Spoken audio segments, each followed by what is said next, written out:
कौन सा समाचार रहा सुर्खियों में, किस घटना को नहीं मिल पाया मीडिया में स्थान, कौन सी खबर सही जगह से चूकी, क्यों चली गई फ्रंट पेज की न्यूज भीतर के पन्नों पर, कौन से लेख का क्या है सार, क्या रहा हर दिन का खास, आप देखेंगे सलिल संदेश के साथ। अब प्रस्तुत है सोशल मीडिया के हर प्लेटफॉर्म पर मोदी का समाचार रोक। नमस्कार, सलिल संदेश के समाचार प्रभाग में आपका स्वागत है। मैं मोहनलाल मोदी एक बार फिर प्रस्तुत हूं समाचार और समाचार पत्रों की समीक्षा लेकर। आज शुरुआत दैनिक जागरण से करते हैं। दैनिक जागरण की जो फ्रंट लीड है वो मुख्यमंत्री डॉक्टर मोहन यादव को लेकर है। कल का जो शिक्षक दिवस था वो मध्य प्रदेश के शिक्षकों के लिए काफी अनुकूल रहा और शुभ रहा। उसका कारण ये है कि जो शिक्षक 35 साल की सेवाएं दे चुके हैं उनके लिए चौथा क्रमोन्नति वेतनमान का रास्ता खोल दिया गया है और मुख्यमंत्री डॉक्टर मोहन यादव ने घोषणा की है कि बहुत जल्दी इस बाबत एक विधेयक कैबिनेट में लाया जा रहा है। जाहिर है जब मंजूरी मिल जाएगी तो ये क्रमोन्नति वेतनमान लागू हो जाएगा। बच्चों के लिए भी बहुत अच्छा रहा ये शिक्षक दिवस, क्योंकि इसी दिन मुख्यमंत्री डॉक्टर मोहन यादव ने गणवेश के लिए, जिसे हम कहते हैं यूनिफॉर्म, उसके लिए बच्चों के खाते में पैसा डाला। एक 330 करोड़ की बड़ी राशि बच्चों के खाते में गई ताकि वो अपनी गणवेश सिलवा लें और एक रूपता के साथ स्कूल पहुंचे। 14 उत्कृष्ट शिक्षकों का सम्मान भी हुआ राज्य स्तर पर। ये वो शिक्षक है जिन्होंने अपने शिक्षा के क्षेत्र में कुछ नए कीर्तिमान या मापदंड स्थापित किए हैं। ऐसे शिक्षकों को बधाई और शेष शिक्षक उनसे कुछ सीखेंगे, ऐसी शुभकामना। सेकेंडली दैनिक जागरण की ट्रंप की चिंता को उजागर किया है इस खबर ने। जागरण छापता है, लगता है अमेरिका ने भारत और रूस को चीन के हाथों खो दिया। अब यहाँ एक और ऊपर सब हेडिंग जो दी है उसमें दिया है, दोस्ती देख राष्ट्रपति ट्रंप को लगी मिर्ची, और इसलिए उन्होंने ये कहा। दरअसल ये मामला थोड़ा सा हताशा भरा भी है। यहाँ मिर्ची शब्द थोड़ा ज्यादा हो गया। दरअसल ट्रंप को कहीं ना कहीं इस बात का एहसास तो हो रहा है कि हाँ, हमने कुछ जाति कर दी जिसके चलते एक भारत जैसा भरोसेमंद देश हमारे मित्र सूची से बाहर हो गया और वहां जाने की मजबूरी बनी जहां उसे कभी नहीं जाना था, यानी चीन के साथ। रूस तो अच्छा मित्र है ही, हालांकि उनको यही तो खटका है कि हम रूस से तेल क्यों लेते हैं। तो ट्रंप कहीं ना कहीं इस चीज को समझ रहे हैं, और ये इसलिए भी समझ रहे हैं क्योंकि वो अपने ही देश में अपने अर्थशास्त्रियों के टारगेट पे हैं। अब उनके कई राजनयिक भी ये कहने लगे हैं कि ये गलती कर दी आपने। भारत एक भरोसेमंद देश है, एक बड़ा मार्केट है, उसको इस तरह से टैरिफ बार का शिकार नहीं करना था। अब होता क्या है कि कुछ जैसे हमारे यहाँ भी है ना, हमारे यहाँ कुछ विपक्षी नेता जो बहुत अति महत्वाकांक्षी है, वो बाहर जाकर कुछ ऐसी फफूंदें पैदा कर देते हैं जो देश के लिए बड़ी घातक सिद्ध होती है। जैसे बाहर जाके कहना कि भारत का लोकतंत्र खतरे में, आप लोग को उसमें हस्तक्षेप करना चाहिए। ऐसे स्टेटमेंट हमारे विपक्षी नेताओं के विपक्ष में मतलब वो जब विदेश गए तो उन्होंने ऐसा कहा, मीडिया के सामने कहा। तो इसी टाइप के लोग अमेरिका में ही पाए जाते हैं। तो वहां के जो मंत्री हैं ट्रम्प कैबिनेट के, उन्होंने कहा है कि भारत को माफी मांगना पड़ेगी, भारत को व्यापार का रास्ता खोलना पड़ेगा। यानी ऐसा हुआ जैसे अमेरिका जो चाहेगा भारत वही करेगा। तो कुल मिला के ऐसे ही लोग, शायद ऐसे ही लोग सरकारों में, चाहे वो सरकार भारत की हो, चाहे वो सरकार अमेरिका की हो, चाहे अन्य देश की, ऐसे लोग सरकारों के लिए सरकार के भीतर रहकर अथवा बाहर रहकर परेशानियां पैदा करने का काम करते हैं। और चंद ऐसे लोगों की वजह से कभी कभी राष्ट्रीय नहीं अंतर्राष्ट्रीय स्तर पर देश विशेष के लिए परेशानी खड़ी हो जाती है।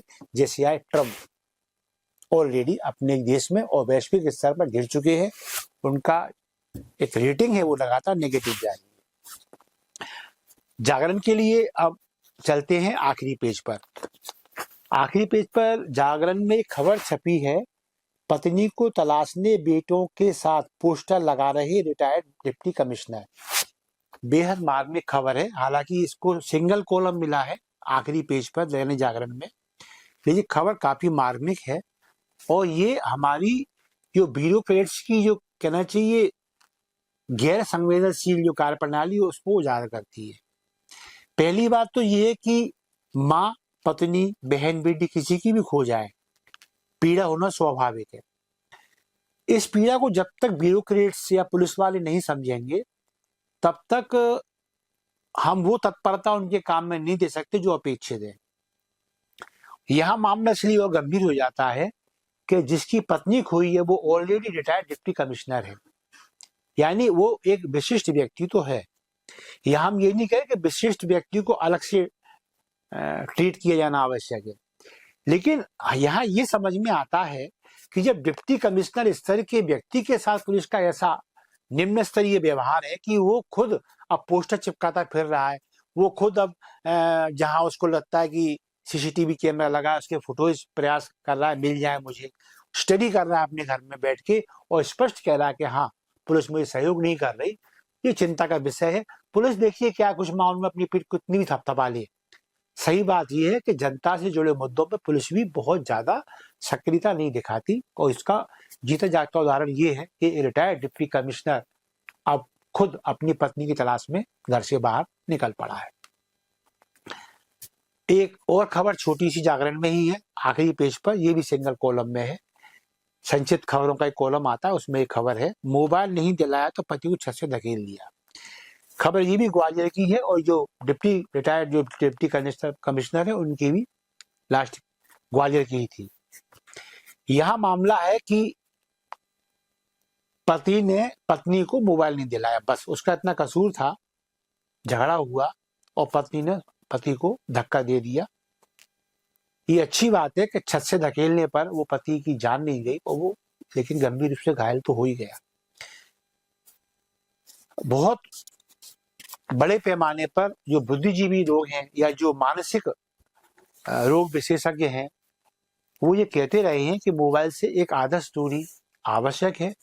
यदि इसके ज्यादा आप दायरे में आए तो ये आपको इतना ज्यादा एडिक्ट कर देगा जितना एक स्मैक, एक ब्राउन शुगर, एक एमडी या अन्य नशीले पदार्थ व्यक्ति को अपना आदी बना लेते हैं। बाद में आदमी इन्हें पाने के लिए दूसरों की मर्डर तक कर देता है। ऐसा ही मोबाइल हमारे लिए एडिक्शन का कारण बन रहा है, हमें से बचने की आवश्यकता है। पत्रिका फ्रंट पेज, सेकंड फ्रंट कहूंगा, पहला फ्रंट पेज तो विज्ञापन को समर्पित है। पत्रिका का पहला फ्रंट पेज और उसकी सिंगल कॉलम खबर, पहली खबर, मुंबई में 26/11 जैसे धमाकों के संदेश के बाद हाई अलर्ट। बहुत गंभीर खबर है और मेरे ख्याल से बहुत ज्यादा स्पेस किसी अखबार ने नहीं दिया इस खबर को, क्योंकि अभी धमकी है, ईश्वर ना करे ये वास्तविकता में बदले। मुंबई एक कैपिटल के रूप में देखी जाती है क्योंकि वहाँ एक वित्तीय राजधानी जैसी स्थिति है। व्यापार के मामले में, निर्माण के मामले में मुंबई भारत को लीड तो करती है, लिहाजा दुश्मन देशों की नजर मुंबई पे हमेशा टेढ़ी बनी रहती है और यही कारण है कि हमारे यहाँ पहले भी आतंकी हमले होते रहे हैं।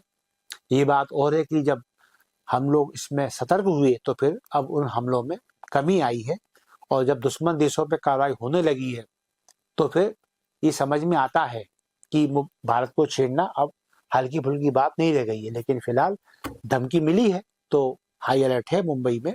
महाराष्ट्र को भी इस अलर्ट में शामिल किया गया है, पूरे महाराष्ट्र को, और ईश्वर से यही कामना है कि कोई अनहोनी ना हो। बाकी हमारे सुरक्षा बल और हमारी जो सुरक्षा एजेंसियां हैं वो सतर्क तो हैं ही, इसमें कोई संदेह नहीं है। लीड स्टोरी निर्मला सीतारमण को बनाया है जो हमारी केंद्र की वित्त मंत्री हैं। उन्होंने कहा है निर्यातकों को राहत पैकेज देने की तैयारी है केंद्र सरकार की। ये बहुत अच्छी खबर है। ये खबर भारतीय संकल्प को ताकत देती है। संकल्प क्या कि नेशन इज द फर्स्ट, हमारे लिए पहले हमारा राष्ट्र है, उसके बाद सब कुछ।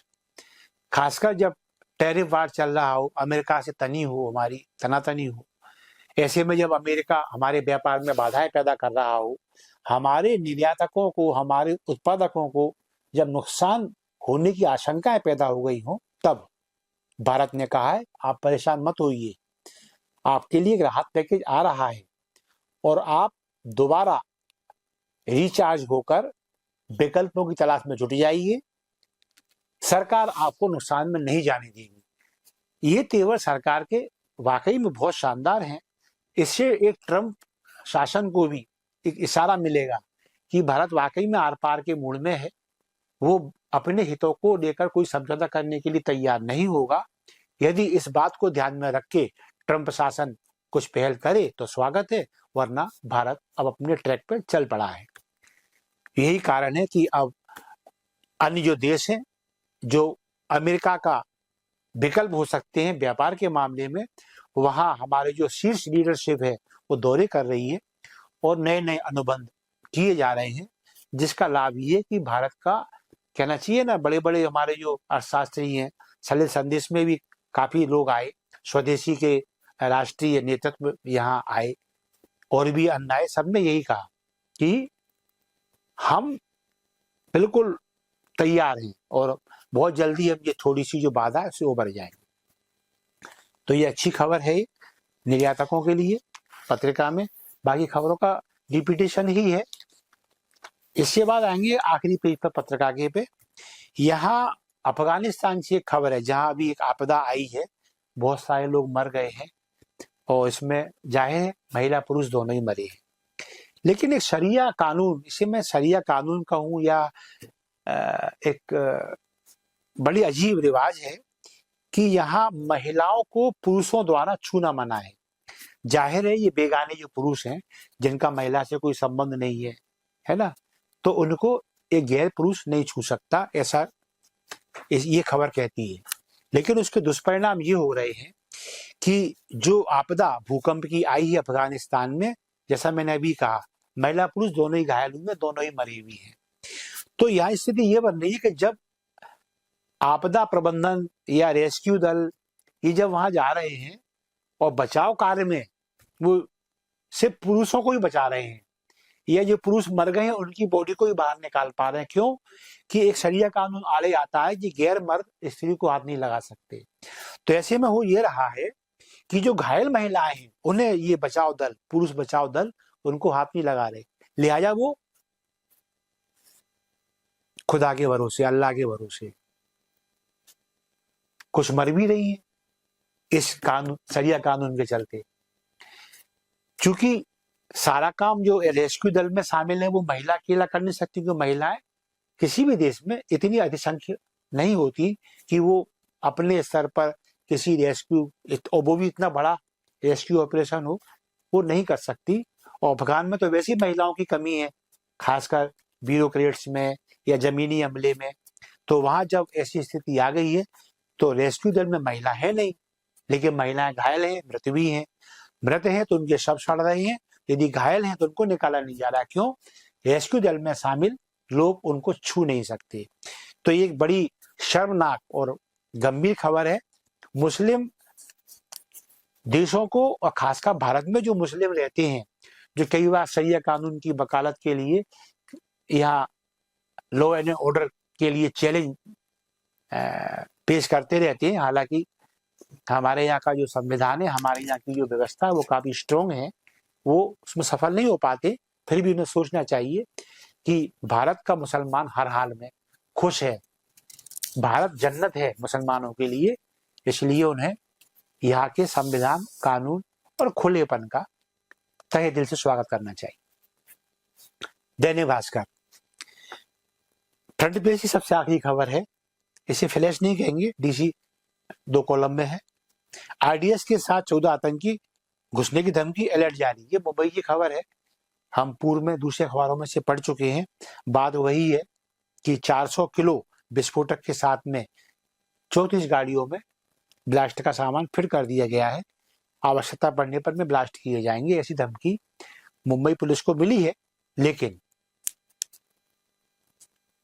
वहां का सुरक्षा बल है, वहां की पुलिस है, वहां का सशस्त्र बल है, अलर्ट पर है, पूरा महाराष्ट्र अलर्ट पर है, और इससे अन्य चैनल जो मिले हैं उसी प्रकार उभरने में हमें ज्यादा समय नहीं मिलेगा, नहीं लगेगा। वही दगाबाज ट्रंप को याद आई दोस्ती, ये लीड है दैनिक भास्कर की। ऑलरेडी दूसरे अखबारों में हम इस पर फोकस कर चुके हैं। अनिल अंबानी का समय खराब चल रहा है, बल्कि जब से इस अंबानी परिवार में बंटवारा हुआ है, अनिल अंबानी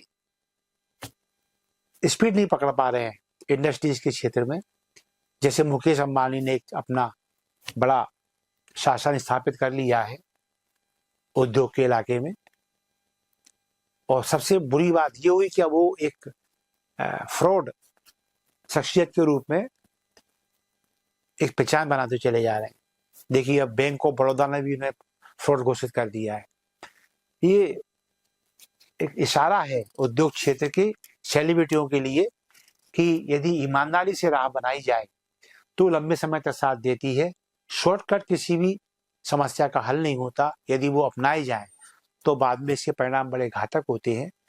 बधाई केंद्र सरकार को कि वो किसी भी राजघराने, उद्योग घराने या अन्य सेलिब्रिटियों को लेकर बहुत ज्यादा भेदभाव नहीं कर रही है। जो गलत है उसके साथ कार्रवाई कड़ी है, और जो ठीक है उनको सॉफ्ट कॉर्नर मिलना स्वाभाविक है। तो ये रही आज की संक्षिप्त समीक्षा। इसमें हम कितने सफल हुए, आपकी प्रतिक्रिया का इंतजार रहेगा। आपको लगता है हमारे कंटेंट, हमारी समीक्षाएं जन सरोकार से युक्त है, हम इसमें प्रयासों में कितने सफल रहे, ये आप हमें लाइक देकर बता सकते हैं। खबरें जन हित में है, जन सरोकार से युक्त हैं, तो आप इनको वायरल कर सकते हैं। और हाँ, जैसा कि मैं रोज कहता हूँ, सलिल संदेश आपका अपना चैनल है, इसे सब्सक्राइब अवश्य करें। धन्यवाद। जय हिंद, जय भारत।